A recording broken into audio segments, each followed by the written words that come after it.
अस्सलाम वालेकुम। जैसे कि आपको पता है करंट सिचुएशन है जिसमें हम क्लासेस कंडक्ट नहीं कर सकते।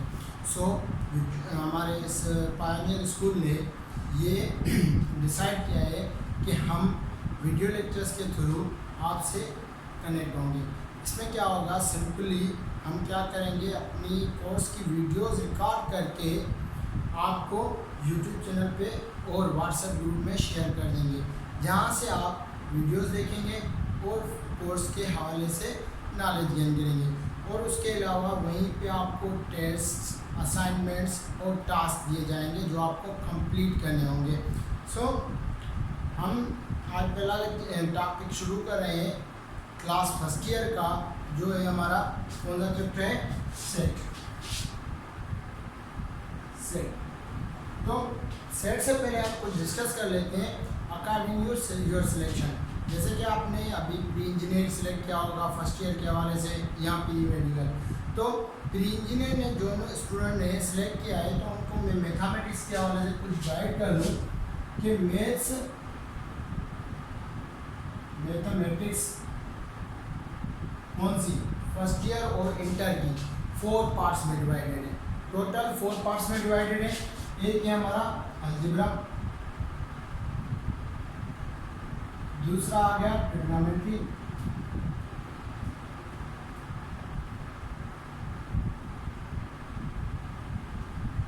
तीसरा कैलकुलस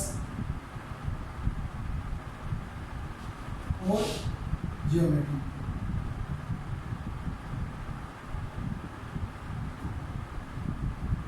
तो जो ये 2 पार्ट्स हैं अलजेब्रा और ट्रिग्नोमेट्री के, ये हम फर्स्ट ईयर में कवर करेंगे और ये 2 पार्ट्स हम इंटर में कवर करेंगे। क्लियर? तो ये जो 2 पार्ट्स हैं अलजेब्रा और ट्रिग्नोमेट्री, आप अलजेब्रा में पहले सीख के आए होंगे मैट्रिक क्लास तक, और ट्रिग्नोमेट्री भी। तो यहाँ पे थोड़ा एडिशनल चलेंगे। तो अकॉर्डिंग टू इनिशियली हमारा जो टॉपिक्स होंगे वो होंगे अलजेब्रा तक, कहाँ से लेकर चैप्टर 1 से लेकर चैप्टर नंबर 8 तक। फिर हम स्टार्ट करेंगे ट्रिग्नोमेट्री। ठीक है? तो पहले जो हमारा टॉपिक है अलजेब्रा में, वो है हमारा सेट। तो जो चैप्टर नंबर 1 है सेट, वो क्या है, हम अब उस पर डिस्कस करते हैं। सेट सिंपली कलेक्शन है डिस्टिंक्ट ऑब्जेक्ट्स का, मुख्तलिफ ऑब्जेक्ट्स के कलेक्शन को हम सेट बोलते हैं। तो जो वेल डिफाइंड कलेक्शन है of distinct objects is known as set. Well defined collection of distinct objects means जो मुख्तलिफ चीज़ों को जमा में कलेक्ट करें और उसको वेल डिफाइन करें, उसको हम क्या बोलते हैं, सेट बोलते हैं। सिंपली सेट इजीली ऐसे हम डिस्क्राइब कर सकते हैं जैसे कलेक्टिव नाउन। इंग्लिश में कलेक्टिव नाउन सुना है ना, क्या होता है, कलेक्शन को एक नाम देते हैं। वैसे ही सेट में भी हम क्या करते हैं, एक कलेक्शन को एक नाम देते हैं और उसको बोलते हैं हम सेट। जैसे आप सिंपली समझ लें, जैसे हो गया हमारा डिनर सेट, फर्नीचर सेट और ऐसे ही टी सेट। ये चंद चीज़ें हैं जैसे आप रियल लाइफ में या डेली लाइफ में यूज़ करते हैं सेट के अकॉर्डिंग में। उसमें जैसे डिनर सेट की बात करें, उसमें कोई एक चीज़ नहीं होती, कोई डिनर की एक चीज़ नहीं होती, मुख्तलिफ चीज़ें शामिल करके उसको कलेक्ट करके उसका एक नाम दिया गया है जिसको हम बोलते हैं डिनर सेट। वैसे ही फर्नीचर में एक चीज़ नहीं आती, पूरा का पूरा सेट होता है, उसमें डिफरेंट चीज़ें होती हैं, तो उनको कलेक्ट करके हमने एक नाम दे दिया फर्नीचर सेट। जैसे रूम सेट हो गया, और ये सारी की सारी चीज़ें सेट इसी अकॉर्डिंग में हैं कि उसमें डिफरेंट चीज़ें, एक कलेक्शन है और वो वेल डिफाइंड है। उसी हवाले से हम उसको क्या बोलते हैं, सेट बोलते हैं। तो सिंपली सेट हमारा क्या हो गया कि एक चीज़ का कलेक्शन होगा और किसी ना किसी नाम से उसको शो करेंगे। तो मैथमेटिक्स में क्या होता है, नंबर्स हो गए, अल्फ़ाबेट्स हो गए, या डिफरेंट चीज़ें हो गई, उनको हम सेट में रखते हैं और उनको किसी न किसी नाम से शो करते हैं। तो हम शो यहाँ पे ऑलवेज करेंगे किसे, कैपिटल अल्फ़ाबेट से। मीन्स एक कैपिटल अल्फ़ाबेट लिखेंगे और उसको बोलेंगे ये एक है, फलाना सेट है, ETC। ठीक है, जैसे कि मैं एक बात कर लूँ, ये मेरा सेट है किसका, सेट ऑफ फर्स्ट अल्फ़ाबेटिक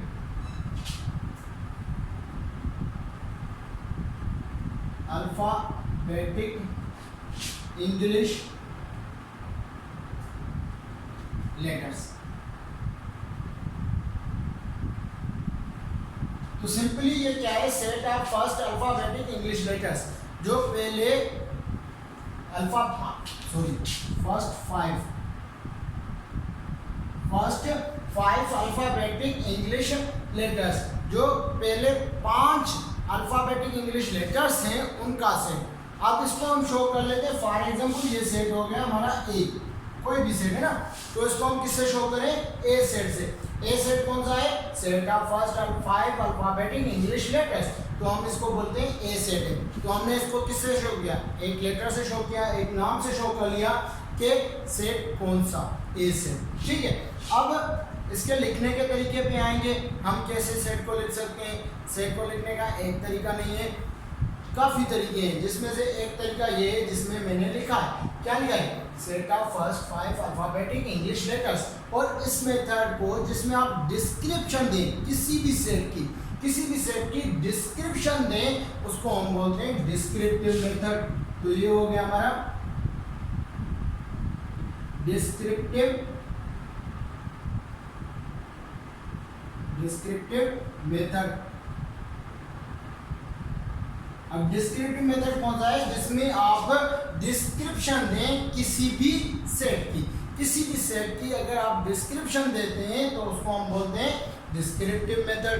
अब वो डिस्क्रिप्शन रिटन फॉर्म में हो या आप उस सेट को बोलें, मीन्स स्पीकिंग फॉर्म में हो। अगर हम सेट की बात कर रहे हैं डिस्क्रिप्शन में, तो हमारा वो हो गया डिस्क्रिप्टिव मेथड। तो दूसरा मेथड क्या होता है, जिसको हम बोलते हैं टेबुलर मेथड। इसी सेट को लिखते हैं टेबुलर मेथड में, A is equal to A B C D E। पहले अल्फाबेटिक इंग्लिश लेटर्स यही है 5, A B C D E। ठीक है, और ये क्या है हमारा ए सेट। अगेन इसको शो करें ए सेट से, और इसमें क्या लिख लिया हमने, वही डिस्क्रिप्शन मेथड वाली चीजें लिख ली। अब टेबुलर मेथड में क्या होगा, जब आप हर एलिमेंट को डिफरेंशिएट करें, हर एलिमेंट को अलग अलग करके लिखें, हर एलिमेंट का शेप दें, उसको हम क्या बोलते हैं, टेबुलर मेथड। शो वैसे ही होगा इंग्लिश अल्फाबेटिक लेटर से, लेकिन ऑलवेज कैपिटल से, तो ये हो गया हमारा क्या, टेबुलर मेथड।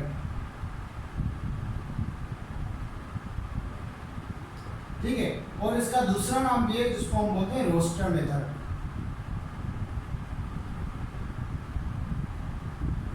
ठीक है, टेबुलर मेथड या फिर रोस्टर मेथड।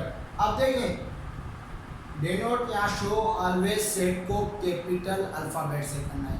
वो कोई भी कैपिटल ले लें, ए ले लें, बी ले लें, सी ले लें, जी ले लें, एक्स ले लें, वाई ले, कुछ भी ले लें, लेकिन वो कैपिटल में। तो सेट को ऑलवेज शो करेंगे हम कैपिटल लेटर से, और उसके जो मेंबर्स होंगे या सेट में जो एलिमेंट्स मौजूद होंगे उनको ऑलवेज, अगर वो इंग्लिश अल्फाबेटिक लेटर्स ही हैं तो उसको हम स्मॉल लेटर से शो करेंगे, कैपिटल लेटर से शो नहीं करेंगे। इन सबको हम क्या बोलते हैं, मेंबर्स और एलिमेंट्स।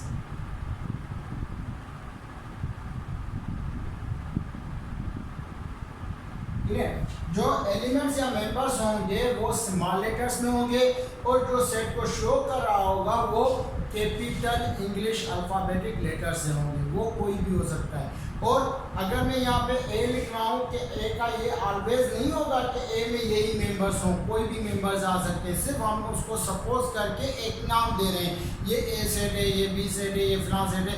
तो ये सिर्फ समझने के लिए है कि हमको नाम एक देना होता है, इसीलिए हम सपोज करके कोई ना कोई अल्फाबेटिक लेटर दे देते हैं। समझ में आ गया था?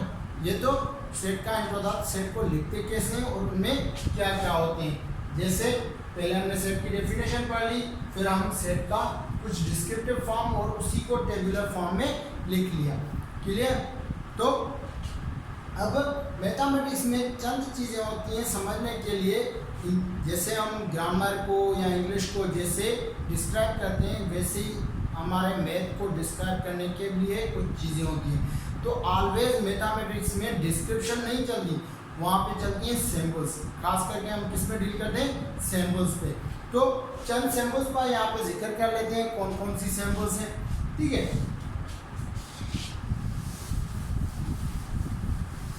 तो मैं एक सिंबल लिखता हूँ, ये वाली ई। ठीक है, पर ई थोड़ी कर्व्ड होगी। ठीक है, ये ई क्या है? इस सिंबल का नाम होता है बिलोंग्स टू। मीन्स ये जहाँ पे भी आएगा तो एक चीज का दूसरी चीज से ताल्लुक शो करेगा। बिलोंग करना, वास्ता रखना, ताल्लुक रखना। तो इसकी मीनिंग क्या होगी? Belongs to. Belongs to means किसी चीज का ताल्लुक या वास्ता। बिलोंग्स टू में अब जैसे मैं वही सेट लिख रहा हूँ, ए सेट है हमारे पास, A B C D E. ठीक है, वही सेट है। अब देखें बिलोंग्स टू का मतलब है अगर मैं ये ए ले लेता हूँ, ठीक है, एक ए एलिमेंट है ना, वो क्या करता है? ताल्लुक रखता है किस सेट से? ए से। तो हम लिखेंगे a belongs to a set, b belongs to a set. ठीक है, अब देखें ये दो एलिमेंट्स हैं या जो भी एलिमेंट होता है, तो अगर वो सेट का एलिमेंट होगा तो वो बिलोंग करता होगा। अब ये इन्वर्स नहीं कर सकते हम कि a belongs to a set. For example a belongs to a number. अब सेट का भी ताल्लुक नहीं रखता, कौन रखते हैं? एलिमेंट्स ताल्लुक रखते हैं, किसके साथ? सेट्स के साथ। तो ये चीज़ें समझ में आनी चाहिए कि हम ऐसे नहीं लिख सकते लेकिन ऐसे लिख सकते हैं। तो मीन्स अगर कोई भी सेट का मेंबर या एलिमेंट होगा वो ताल्लुक रखेगा, वो एलिमेंट बिलोंग करेगा, वो सेट का भी एलिमेंट से बिलोंग नहीं करता। आई होप सो यहाँ तक आपको क्लियर होगा। तो चलते हैं आगे, थोड़ा और आगे चलते हैं और साइंस का जिक्र करते हैं, जिसमें दूसरी साइन है ये वाली, जिसको बोलते हैं does not belong. Does not belongs means वो चीज जो सेट से बिलोंग नहीं करती। जैसे अगर मैं यहीं पे जिक्र करूं, ये सेट लिखिए, अब मेरे पास एक एलिमेंट आ गया सेट का ना, जैसे हमारे पास आ गया एफ। ठीक है, अब एफ क्या ए से बिलोंग करता है? अगर बिलोंग करता है तो ये साइन होगी, अगर नहीं बिलोंग करता तो कट का निशान लगा लेंगे, स्लैश लगा लेंगे, जिससे पता चलेगा कि ये जो एलिमेंट है वो उसका मेंबर नहीं है, वो उससे ताल्लुक नहीं रखता। हो सकता है वो किसी और सेट में हो, लेकिन ए सेट में अभी नहीं है। समझ में? तो ये दो साइंस हैं जिसको हम बोलते हैं बिलोंग्स टू और डज नॉट बिलोंग। अगर बिलोंग्स टू होगा तो ये वास्ता होगा, अगर नहीं होगा तो does not belong. I hope so clear. तो चंद और साइंस पे चलते हैं, ये समझ में आ गया? चलो गुड।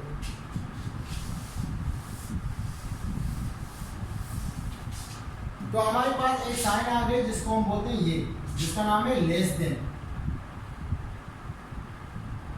अब लेस देन का मतलब क्या है कि ये जो चीज मैंने लिखी है वो अगली चीज से कम होगी, अगली चीज से कम होगी। फॉर एग्जाम्पल मैं दो नंबर लिख ले रहा हूँ, एक साइड पे 9 लिख लिया और दूसरी साइड पे 7 लिख लिया, दूसरी साइड पे 9 लिख लिया।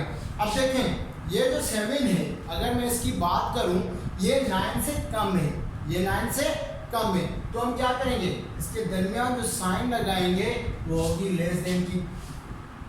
अब देखें अगर मैं डिस्क्रिप्शन फॉर्म में दूं कि 7 इज लेस देन 9, अगर मैथमेटिकल रिप्रेजेंटेशन में सिंपल लिख लिया 7 लेस देन 9, सिंपल वर्ड्स में अगर सिंबल्स यूज करेंगे वो हमें अंडरस्टूड होगा कि करना क्या है, लिखना क्या है। ठीक है, तो इसी से हमें पता चल गया कि 7 जो है वो 9 से लेस है, मींस उसकी जो वैल्यू है 9 से कम है, 9 से ग्रेटर नहीं हो सकती। फॉर एग्जांपल अगर मैं सिंपल वर्ड्स में लिखूं a is less than b, means हमें यहाँ पे पता होगा कि जो ए की वैल्यू होगी वो बी से कम होगी। मीन्स ए की कोई भी वैल्यू हो सकती है, 6 होती है, 100 होती है, 1000 होती है, 10,000 होती है, लेकिन बी की वैल्यू ऑलवेज उससे ग्रेटर होगी। तो ये साइन का मतलब हो गया लेस देन साइन का। लेस देन साइन का मतलब क्या है कि एक चीज दूसरी चीज से कम होगी। दूसरी साइन पे चलते हैं, ग्रेटर देन की, इसको बोलते हैं हम ग्रेटर देन। अब ग्रेटर देन का मतलब क्या है कि वो जो नंबर है दूसरे नंबर से ज्यादा होगा, उससे कम नहीं हो सकता, ठीक है, और ना ही उसके इक्वल हो सकता है, उससे कम ज्यादा होगा लेकिन इक्वल भी नहीं होगा अगर मैं ये साइन यूज करता हूँ। फॉर एग्जाम्पल इसी को लिख लेते हैं 9 7, तो 9 क्या होगा, ग्रेटर होगा, ठीक है।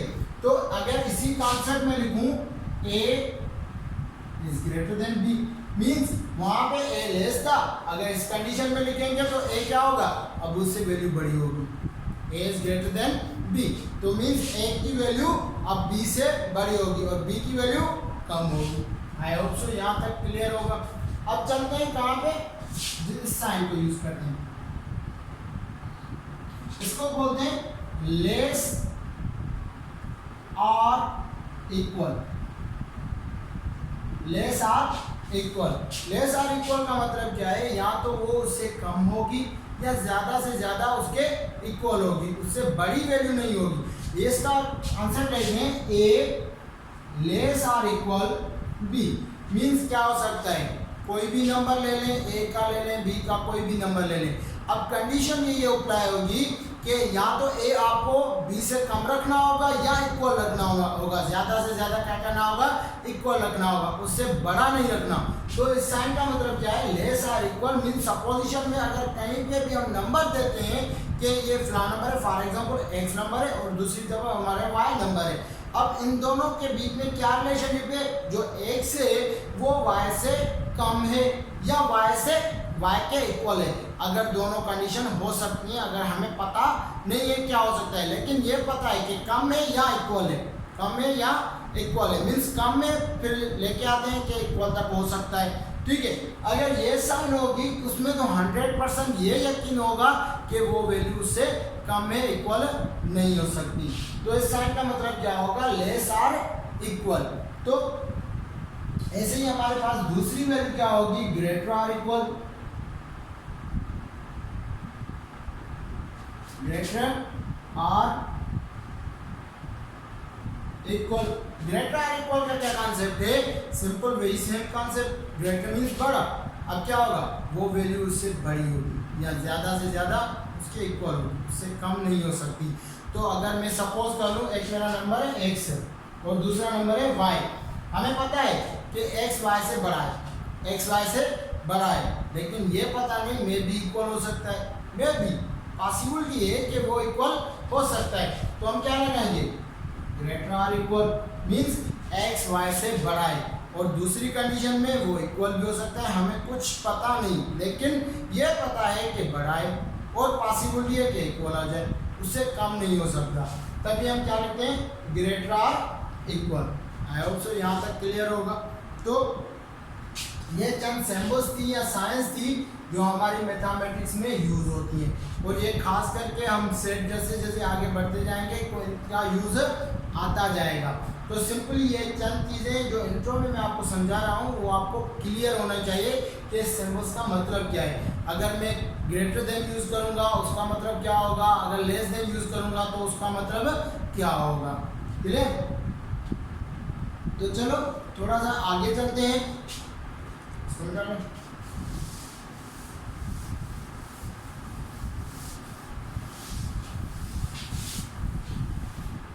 अब जैसे मैंने जिक्र किया कि सेट्स का, सेट्स कोई किसी ना किसी चीज़ के नाम दे देते हैं, जैसे डिनर सेट हो गया, वैसे नंबर्स के भी कुछ सेट्स ऑलरेडी दिए गए हैं, कुछ सेट्स जो आपको डिस्क्राइब करते हैं नंबर्स को।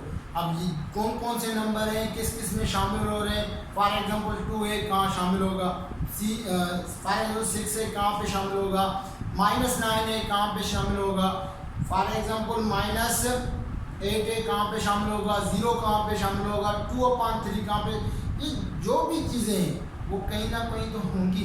तो मैथमेटिक्स में भी हमने क्या किया, कुछ सेट्स लिख लिए और उनको बता दिया कि ये नंबर्स उसमें शामिल हो सकते हैं। तो पहले सेट का जिक्र करते हैं जिसको हम कहते हैं नेचुरल नंबर। कौन सा set? Natural number. Natural number को हम n से शो करते हैं। अब ये नेचुरल नंबर कौन सा सेट है कि वो सेट जिसमें काउंटिंग नंबर्स यूज होते हैं। काउंटिंग नंबर्स कौन से होते हैं? 1 से लेकर प्लस 1 से लेकर, नेगेटिव में नहीं आएंगे, +1 से लेकर इन्फिनिटी तक, मीन्स ना खत्म होने तक ना, जो भी नंबर्स होंगे वो किसमें शामिल होंगे? Natural number. Means counting numbers की बात करें, इनकी काउंटिंग नंबर्स जो गिनने में काम आते हैं। समझ में आ गया? तो काउंटिंग नंबर्स हम कहाँ पे रखते हैं? नेचुरल नंबर्स पे। अब नेचुरल नंबर्स में हमारे कौन कौन से नंबर आ गए? 1 2 3 dot dot and so on. सही है? जो भी आगे तक जाएंगे, जहाँ पे भी जाएंगे, इन्फिनिट तक, ना खत्म होने तक, जो भी नंबर्स आएंगे काउंटिंग वाले, पॉजिटिव वाले, वो कहाँ पे आएंगे? नेचुरल नंबर्स में। देखिए एक हमारा मैथमेटिशियंस था जिसने क्या किया, कुछ इक्वेशंस के सॉल्व होने पे इसने ये काम कर लिया, 2 - 2 = हो गया 0। 2 - 2 = हो गया 0। अब ये किसी सेट में, अभी तक हमने सिर्फ नेचुरल नंबर डिस्कवर किया था ना, तो हमारे ये नेचुरल नंबर में नहीं आ रहा था। तो मैथमेटिशियन कंफ्यूज हो गए कि अब क्या करें। नेचुरल नंबर में 0 नहीं आता तो नंबर्स हमारा जैसे डिस्क्राइब होते जाएंगे वैसे हमारा कंफ्यूजन बढ़ता जाएगा। तो ये 0 कैसे होगा, कहाँ पे रखें इसको 0? तो उन्होंने क्या किया, वहाँ पे एक दूसरा सेट डिस्कवर कर लिया जिसको हम कहते हैं होल नंबर्स। क्या कहते हैं? Whole numbers. अब होल नंबर्स में क्या हुआ, एक आ गया हमारा ये 0 और बाकी सारे नेचुरल नंबर्स, सारे के सारे नेचुरल नंबर्स होल नंबर्स में पुट कर लिए और एक नंबर एक्स्ट्रा पुट कर लिया जिसको हम बोलते हैं क्या? 0। ठीक है? 0 1 2 3 एंड सो ऑन। ठीक है? तो ये जो होल नंबर है, अगर इसमें सिर्फ नेचुरल नंबर से क्या इजाफी है? 0 इजाफी है, एक्स्ट्रा है। समझ में आ रहा है? तो 0 अगर आएगा, अगर मैं कहीं पे भी डिस्कस करूंगा होल नंबर्स की, if we have a set of whole numbers, वो बार बार में ऐसे नहीं लिखेंगे 0 1 2 3 डॉट डॉट। उसका मतलब क्या होगा, होल नंबर्स जब डिस्कस करेंगे, अगर उन्होंने लिख लिया होल नंबर्स, तो हमें कॉन्सेप्ट में पता चल जाएगा ये किस सेट की बात कर रहा है, जिसमें 0 भी है और सारे नेचुरल नंबर्स भी है। अगर ये बंदा डिस्कस कर रहा है नेचुरल नंबर्स की, तो हमें पता होगा सिर्फ काउंटिंग नंबर्स प्लस वाले यूज होंगे। समझ में आ गया? फिर एक साइंटिस्ट है जिसने ये काम कर लिया, 2 लिख लिया, -3 लिख लिया। अब आंसर क्या है? -1। अब तक कितने सेट डिस्कवर हुए? 2। एक हो गया नेचुरल, दूसरा हो गया होल नंबर। अब माइनस कहाँ से? माइनस किस सेट में रखें? तो उन्होंने एक सेट डिस्कवर कर लिया जिसका नाम था इंटीजर्स, जिसको हम z से शो करते हैं, इंटीजर्स। ठीक है? इंटीजर्स क्या होते हैं? सिंपली वो नंबर्स जिसमें नेचुरल नंबर्स नेगेटिव में, मीन्स अब नेगेटिव नेचुरल नंबर को लिया, उन सबके सामने नेगेटिव साइन लगा ली और 0 आ गया। फिर आगे सारे नेचुरल नंबर्स आ गए। मीन्स इंटीजर्स क्या है? एक एक्स्ट्रा सेट आ गया जिसमें नेगेटिव भी शामिल हो गए और प्लस भी शामिल हो गए, होल नंबर्स भी शामिल हो गए। तो इंटीजर्स हमारे कौन से नंबर आए? डॉट डॉट डॉट -3 -2 -1 और यहाँ पे 0 1 2 3 डॉट डॉट। मीन्स नेगेटिव में भी चले जाए तब इन्फिनिटी तक, पॉजिटिव में चले जाए तब इन्फिनिटी तक, बीच में 0। तो ये हो गए हमारे कौन से? इंटीजर्स। तो कुछ साइंटिस्ट थे पहले इस नेगेटिव को डिस्क्राइब नहीं कर सकते थे, तो हमारे इंडियन मैथमेटिशियंस ने एक अच्छी बात कही, वो कही कि नेगेटिव क्या शो करती है? डेफिसिट। ऑलवेज याद रखना, नेगेटिव क्या शो करती है? डेफिसिट। डेफिसिट मीन्स बैकवर्ड में ना, तो नेगेटिव साइन ऑलवेज शो करेगी डेफिसिट, डिक्रीज। ठीक है? क्या शो करेगी? Decrease. Clear? I hope so यहाँ तक क्लियर होगा। तो चंद और सेट्स हैं जो अलग नहीं थे तो इन्हीं में शामिल, लेकिन उनको डिस्क्राइब कर लिया अलग से, थोड़ा इजीनेस के लिए। किसके लिए? इजीनेस के लिए। तो उसमें हम क्या करते हैं, एक आ गया हमारा इवन नंबर्स। तो सारे इवन नंबर्स कहाँ पुट होंगे? ई में, ई सेट में, एंड सो ऑन। वैसे हमारे आ गए odd numbers 1 3 5 7 9 and so on. जो even numbers and odd numbers हैं उनको भी पुट कर लिया, उनको अलग सेट दे दिया।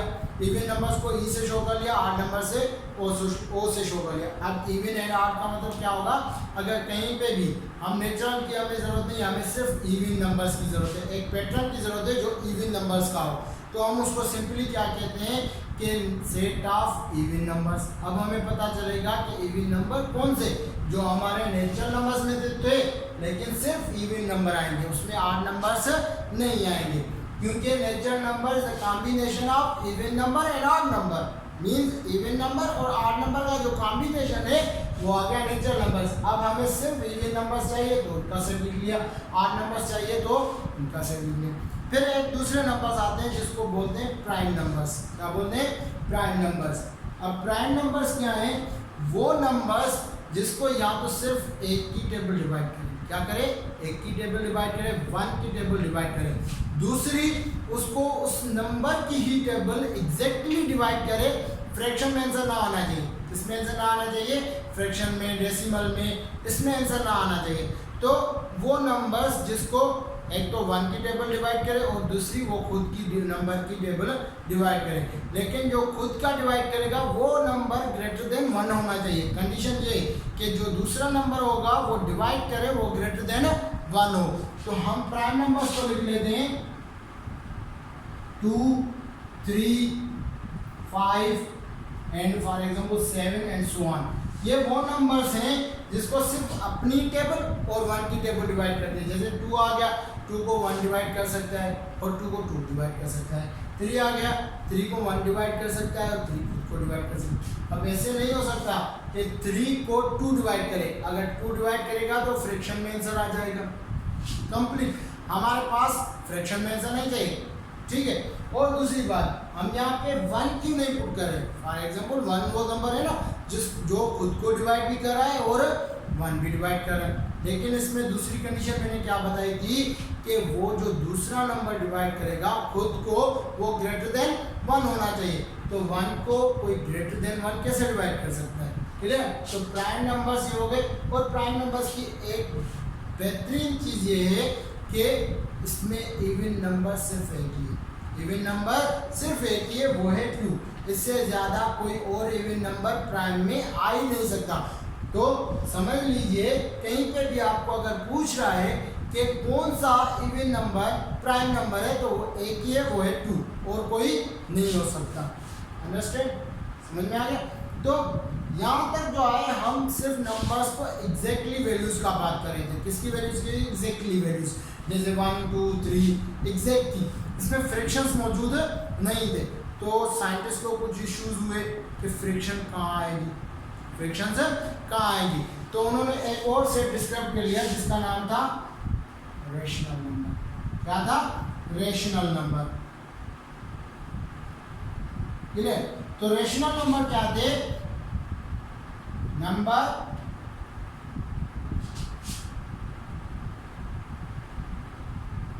which can be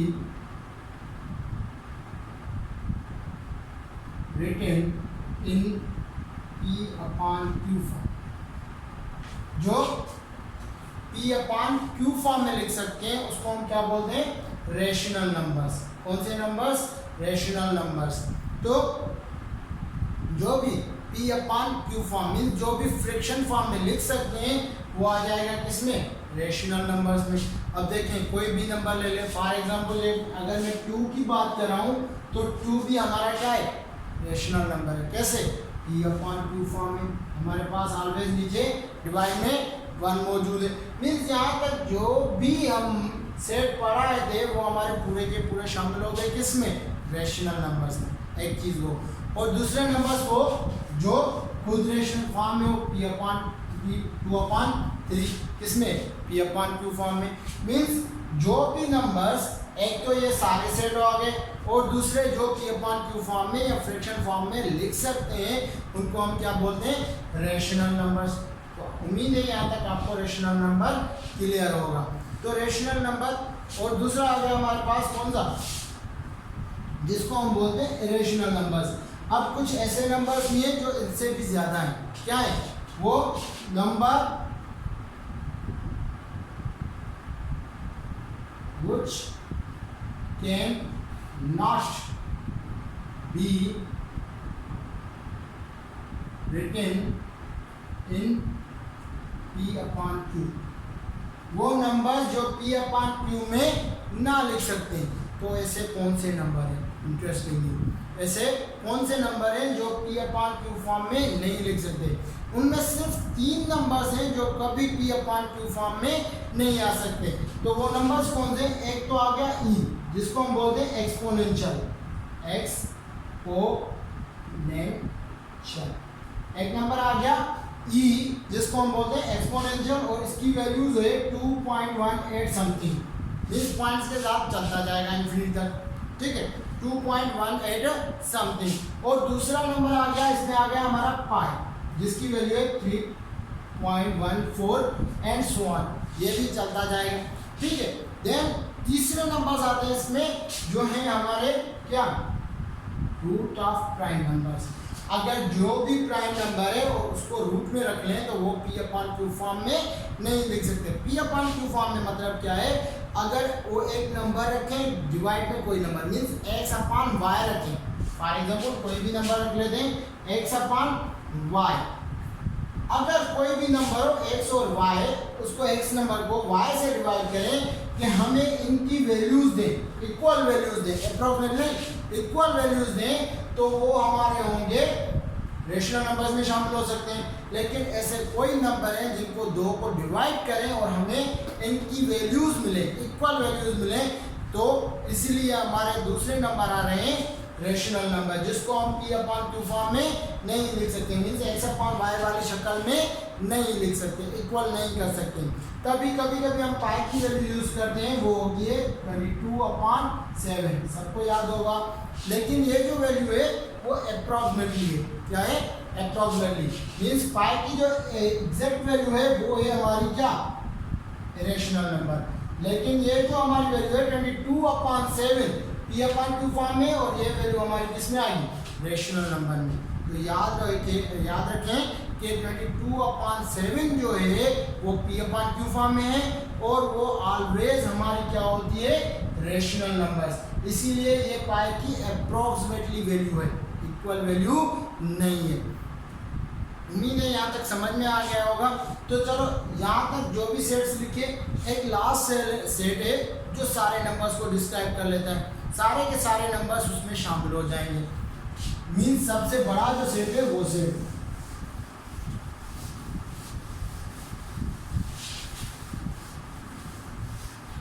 अब वो कौन सा सेट है, उसको बोलते हैं रियल नंबर सेट। कौन सा सेट, रियल नंबर सेट, जिसमें सारे के सारे मेंबर्स मौजूद होंगे। तो रियल नंबर सेट कौन सा है, simply real number set is equal to combination of